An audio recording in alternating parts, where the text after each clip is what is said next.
원장님 오늘 주제는 뭐예요? 오늘 주제는 눈매 교정인데요. 혹시 눈매 교정에 대해서 들어보시거나 어떤 거다라고 알고 계신 게 있나요? 졸린 눈이나 네. 약간 감기 쪽에 이렇게 띄워주는 눈매 교정하면은 네네. 안 감긴다는 그런 얘기 많이 들어가지고 제가 앞으로 할 강의를 한 번만 들으시면 그런 질문은 다시는 안 하게 될 겁니다.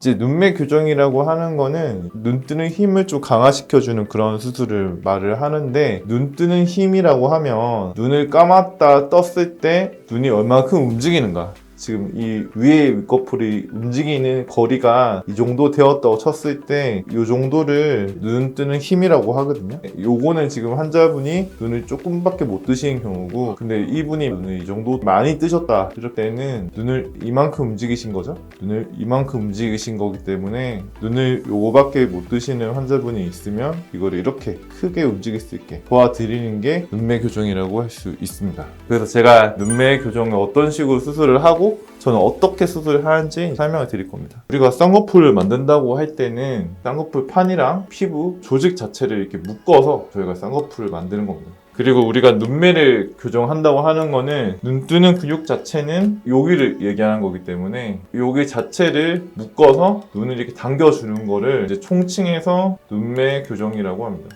그래서 이제 이거를 이 부분만 이렇게 확대해서 그려보면, 보통 이제 눈매 교정이라고 하면 크게 세 가지 방법으로 분류가 됩니다. 대학병원 같은 경우에서는 눈 뜨는 근육이 여기 있고 여기가 쌍꺼풀 판이고 이게 속눈썹인데, 아예 여기 있는 눈 뜨는 근육 자체를 잘라버립니다. 잘라버리고 뒤에 있는 눈 뜨는 근육을 앞에 쌍꺼풀 판에 교정을 시키게 되면 눈이 뒤로 이렇게 확 당기게 됩니다. 네. 이거를 좀 쉽게 설명을 하면 보통은 근절제술이라고 생각하시면 됩니다. 진짜 근육을 자르는 거죠. 환자분이 일단은 눈이 너무 못 뜨기 때문에 이렇게 안검하수가 심하신 분들은 대학병원에 오십니다. 그리고 이렇게 수술했을 때 눈은 굉장히 커지지만 눈이 좀 크신 분들은 수술을 하면 어떤 부작용이 있을까요? 안 감기는 거 아니에요? 그렇지, 안 감깁니다. 또 눈이 너무 막 힘이 들어간다든가 그런 부작용이 있기 때문에 크게 이 두 가지 방법을 사용하는데요. 첫 번째 방법은 저희가 이제 쌍꺼풀을 만들기 위해서 피부에서 쌍꺼풀 판으로 이렇게 들어왔을 때 어떠한 다른 조치가 없이 그냥 눈 뜨는 근육이랑 쌍꺼풀 판이랑 이렇게 묶어주는 경우, 치고 간단하죠? 이렇게 하면 눈이 살짝 그냥 뜨기가 좋아지는 거지 딱 눈에 띄일 정도로 눈이 또렷해지거나 선명해지지가 않습니다. 그리고 이렇게 아무 조치도 없이 묶기만 하면 근육이 많이 안 딸려오겠죠? 그리고 이게 또 유지 측면에서도 이렇게 했을 때는 원래대로 돌아가려는 성질이 강하기 때문에 이게 얼마나 유지될지도 사실 의문입니다. 그래서 제가 보통 쓰는 방법은 이 두 번째 방법인데요. 보통 눈 뜨는 근육은 두 개 층은 아니는데 의학 명칭으로는 이 위에 거를 아포뉴로시스라고 합니다. 그리고 밑에 있는 근육을 물러 머슬이라고 합니다. 이 두 가지 근육 중에서 위에 있는 아포뉴로시스만 분리를 해서 앞으로 이렇게 당기는 이런 방법으로 수술을 하고 있습니다. 그렇게 되면 밑에 있는 것보다는 덜 당겨지지만 충분히 제가 눈을 많이 당길 수도 있고 그 정도 제가 원하는 만큼 많이 할 수 있기 때문에 환자분한테 눈매도 많이 크게 만들면서 오랫동안 유지하기 위해서 저는 두 번째 방법을 쓰고, 그 다음에 제가 두 번째 방법을 쓰는 이유는 저희가 이제 수술을 여기 하게 되면 여기가 조금 손상이 있겠죠? 여기 쌍꺼풀을 만들 거니까, 그리고 당길 거니까. 그래서 이제 제가 이걸 당김으로 해가지고 여기 이제 쌍꺼풀 판 위에 있는 조직도 다 재건을 해주고 나온다. 수술만 딱 하고 원래 상태 그대로 두고 나온다. 그런 생각을 하기 때문에 두 번째 방법을 선호합니다. 저렇게 분리가 되면 네네. 근육을 안 자르시는 거예요? 근육은 자르진 않고요. 앞으로 이걸 당기기만 합니다. 네. 그러면 안 감기거나 이런 위험은 없겠네요? 네, 없고 많이 당기고 싶으면 이거를 많이 좀 당길 수도 있고, 처음에도 저도 이런 방법을 썼는데 제가 원하는 만큼 눈을 크게 만들기가 좀 어려워서 또 지속 가능성이 있을까라는 생각도 들기 때문에, 그래서 저는 이 두 번째 방법을 써서 이제 근육을 분리해서 위에 있는 근육을 당기는 방식을 통해서 눈매 교정을 하고 있습니다. 저는 이렇게 하는데 선생님마다 조금씩은 다 다르긴 합니다. 근데 저는 이제 이 방식을 선호하고. 원장님, 근데 저렇게 묶어준다고 하셨잖아요. 네네네. 손으로 막 눈을 비비거나 이러면 풀리진 않나요? 사실 너무 많이 비비면 좀 풀릴 수도 저는 있다고 생각을 해요. 이때까지 풀려서 오신 분은 크게 본 적은 없지만, 그래서 저희 같은 경우에는 쌍꺼풀도 굉장히 견고하게 만들고, 그 다음에 여기 눈매 교정도 많이 묶어가지고 저는 이렇게 한 번 묶는 1년 지속된다 생각하고 거의 10번씩 묶어가지고 왜냐면 10년 뒤에도 환자분 찾아오실 수 있거든요. 웬만하면 절대 안 풀리게 하려고 노력하고 있습니다. 그러면 혹시 절대 안 풀리기 했는데 나중에 마음에 안 들었을 때 푸는 건 또 어려워지는 거 아닌가요? 딱 끊으면 풀립니다. 아. 네. 이건 돌아갈 수가 없겠죠. 잘라버렸으니까. 근데 이거는 그냥 딱 풀고 만약에 환자분이 뭐 그런 경우는 없었는데 더 당기고 싶다 이러면 제가 앞으로 더 전진해서 당기면 되고, 환자분이 눈이 너무 세 보여요, 좀 작아지고 싶어요 이러면 여기 꿰맨는 거 딱 풀기만 하면 다시 원래 상태로 돌아갈 수가 있습니다.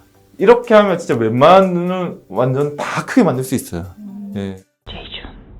제가 지금 설명드린 게 이제 눈을 어떻게 당기냐에 대해서 설명을 드렸잖아요. 그러면 중요한 게 한 가지 더 남았죠. 어떤 방향으로 당길까? 예, 당기는 방향에 따라서 눈의 모양이 달라지겠죠. 근데 또 방향에 대해서도 의사 선생님들마다 조금씩 다릅니다. 그래서 그거에 대해서 제가 설명을 드릴 건데요. 보통 이제 성형외과적으로는 이게 환자분 눈이 천차만별로 다르고, 사실 오른쪽 눈, 왼쪽 눈이 같은 사람인데 불구하고 많이 다르기 때문에 좀 더 정교하고 효과적으로 많이 당길 수 있을까? 그걸 고민을 하다가 이 눈을 이렇게 5가지로 나뉘는 겁니다, 파트를. 그래서 이제 각각에 따라서 1번을 당길 것인가, 3번을 당길 것인가, 5번을 당길 것인가, 이건 환자분 눈의 상태를 보고 제가 결정을 합니다. 그래서 제가 문제를 한번 내볼 거거든요. 만약에 선생님들이 성형외과 의사라면 어느 부분을 중점적으로 당길 것이냐, 제가 한번 문제를 한번 내볼 겁니다. 상품인가요? 없습니다. 정답 2번은 1번이랑 2번. 안 돼요. 저안 보인단 말이에요. 아직 덜 걸렸습니다. 기다리세요. A few moments later. 눈은 다양하기 때문에 제가 각각의 예시를 들어봤는데요. 이게 왼쪽 눈이라고 생각을 했을 때 이쪽 눈에서는 1, 2, 3, 4, 5번 중에 몇 번을 중점적으로 수술을 하실 것 같아요? 1번. 1번, 2번. 1번이요. 그렇죠. 지금 이게 동공을 봤을 때 이쪽에 눈이 좀 들어가 있기 때문에 만약에 제가 수술을 한다고 하면 1번 쪽과 2번 쪽에 좀 더 중점적으로 수술을 할 것 같아요. 그래서 여기를 많이 이렇게 당기겠죠. 그래서 저 같은 경우에는 만약에 수술 기록지를 적을 때 왼쪽 눈 1번, 2번, 그 다음에 4번, 여기도 조금 올려야 되기 때문에 4번은 조금 뭐 한 2mm 이렇게 올렸다, 1번, 2번은 한 6mm 정도 올렸다, 이런 식으로 저는 수술 기록지를 적어 놓는 편입니다. 그럼 네, 네. 3번, 5번은 안 올리는 거예요? 이 눈에서는 이제 올리긴 하는데 제가 중점적으로 올린 것만 수술 기록지에 적어 놓는 편입니다. 두 번째로 넘어가 보면 1, 2, 3, 4, 5번 중에서 어디를 올릴 것 같아요? 4번, 5번. 그렇죠. 네. 동공을 먼저 중심을 보시면 되거든요. 동공이 이렇게 있으면 내측 동공이 올라가 있고 외측 동공이 내려간 부분이 있습니다. 그래서 여기 중간에 또 3번으로 봤을 때 4번, 5번 이쪽을 좀 중점적으로 보겠죠. 그럼 제가 수술 기록지에다가 왼쪽에 4번, 5번 해서 이제 몇 미리 이렇게 올렸다, 이렇게 적어 놓겠죠. 그리고 여기 세 번째 눈 같은 경우가 가장 전형적인 눈인데, 보통 눈이 이렇게 있다고 쳤을 때 한 이 정도까지는 보이는 게 좋습니다. 근데 이제 보통은 눈을 약간 이렇게까지 덮여 있기 때문에 이런 경우에서는 우리가 보통 하듯이 2번, 4번. 그렇죠. 2번과 4번을 올리겠죠. 그럼 제가 왼쪽에 2번과 4번을 몇 미리 올렸다, 이렇게 수술 기록지에 이렇게 적어 놓습니다. 이 경우에서는 보통 이제 눈이 앞쪽으로 이렇게 좁으신 분들이 있어요. 이런 분들에서는 이제 눈 근육이 이렇게 붙어 있기 때문에 저 같으면 1번, 3번 위주로, 특히 저는 1번은 좀 많이 당겨서 이 눈을 이렇게 좀 키울 것 같아요. 그래서 이런 경우에서는 저는 수술 기록지에다가 왼쪽에 1번, 1번, 3번 이렇게 적어놓거든요. 왜냐하면 1번을 중점적으로 많이 해야 되기 때문에 1번은 제가 2포인트로 이렇게 당겼다 이렇게 적어놓고 몇 미리 이런 식으로 적어놓습니다. 그리고 이제 이쪽 같은 경우에서는 눈이 이 끝에가 이렇게 내려갔기 때문에 4번이나 5번 이쪽을 많이 좀 당기게 되고, 제 수술 기록지에 4번, 5번, 5번 이렇게 몇 미리 올렸다, 저는 이런 식으로 적어놓습니다. 그래서 이게 환자분 눈을 가만히 관찰해 보면 오른쪽, 왼쪽 눈 형태가 다 또 다르고, 또 이거보다 훨씬 더 많은 경우에 있어서 눈이 조금씩은 차이를 보입니다. 그래서 이게 저 같은 경우에서는 환자분의 눈을 최대한 좀 또렷하고 좀 이쁘게 아름답게 만들기 위해서 좀 고민을 한 결과 동공을 중심으로 5포인트를 나눠서 이런 기준으로 해서 눈매 교정을 시행을 합니다.